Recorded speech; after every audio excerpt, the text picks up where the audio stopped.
Выстрел! Внимание, выстрел!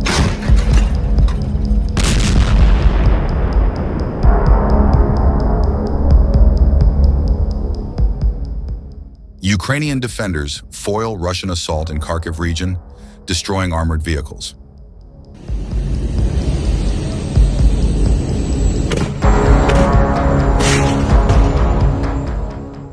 The engagement occurred near the village of Krylyakivka, where Russian forces attempted to exploit limited visibility caused by morning fog to penetrate Ukrainian defensive lines. Commander Yuri Fedorenko of the I-Hillies Battalion reported the incident on his official Telegram page. Ukrainian aerial reconnaissance played a critical role in detecting the assault early, enabling FPV drones to target the advancing Russian forces effectively.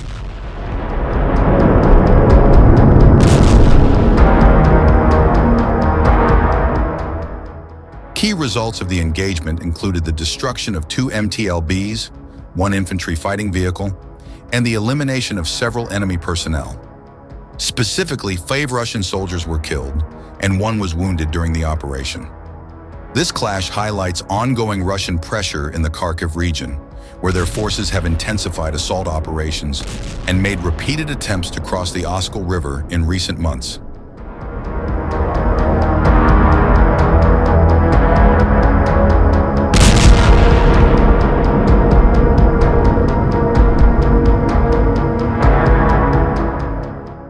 On the other hand, a video released by Ukraine's Unmanned Systems Force appears to show one of its units destroying a Russian Tor M2 anti-aircraft missile system on Ukraine's Zaporizhzhia front.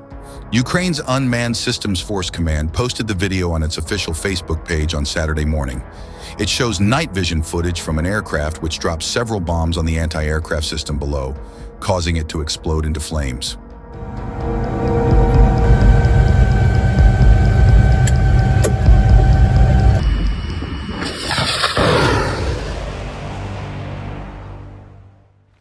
UAV refers to drones known as unmanned aerial vehicles. The destruction comes as Russia continued to advance into Ukrainian territory while taking heavy casualties. Russia is rapidly approaching a new milestone in terms of troops losses and surpassed 750,000 soldiers killed in the war with Ukraine on December 6th, according to the Ministry of Defense of Ukraine's post.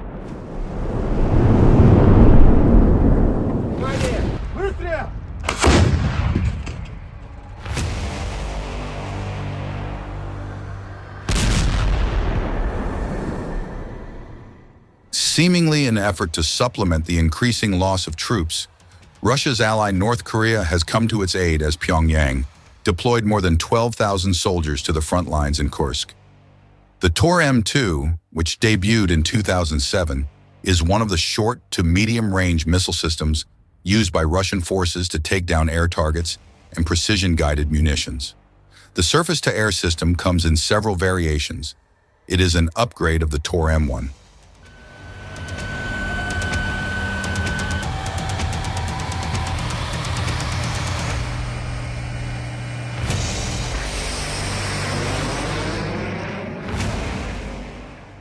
The Tor M2 all-weather system has a range of just under 10 miles, according to Russian state media, and is designed to fight a host of weapon systems, including aircraft, cruise missiles, drones, anti-radar missiles, and smart bombs.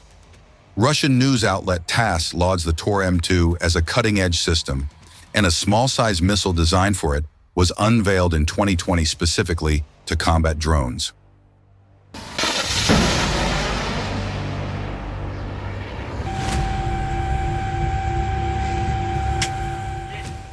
Ukrainian troops are fighting back in the Kursk Oblast, where North Korean troops are assisting Moscow's forces, it has been reported. A video shows the latest state of play in the Russian border region. Ukraine made swift gains when it staged its surprise incursion into the region on November 6th, overrunning weakly defended Russian positions and taking the city of Sudzha and other territory.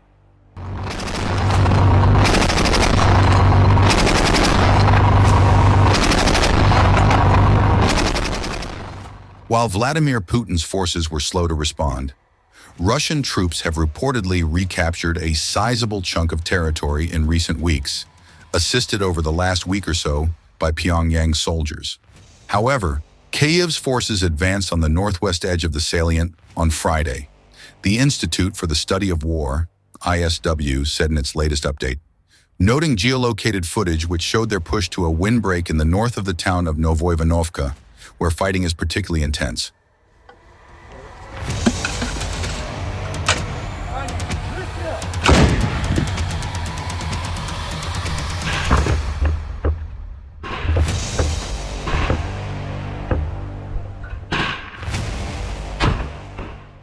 Russian sources said that fighting continues southeast of Koronevo and north of Sudzha. The Russian Ministry of Defense also said its forces repelled a Ukrainian attack in Glushkovsky district west of the main salient. It comes as Ukrainian President Volodymyr Zelensky told the European Political Community Summit that 11,000 North Korean troops are involved in combat in the region and taking casualties, without specifying how many.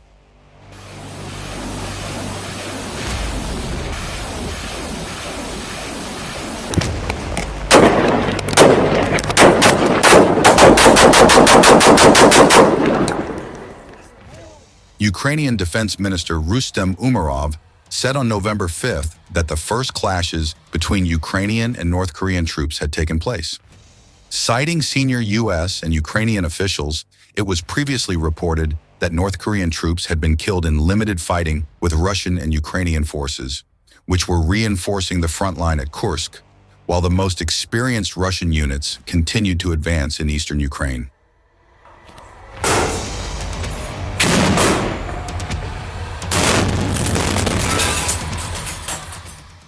Ukraine's general staff said that Kyiv's forces hit an advanced Russian air defense system in the border Kursk region.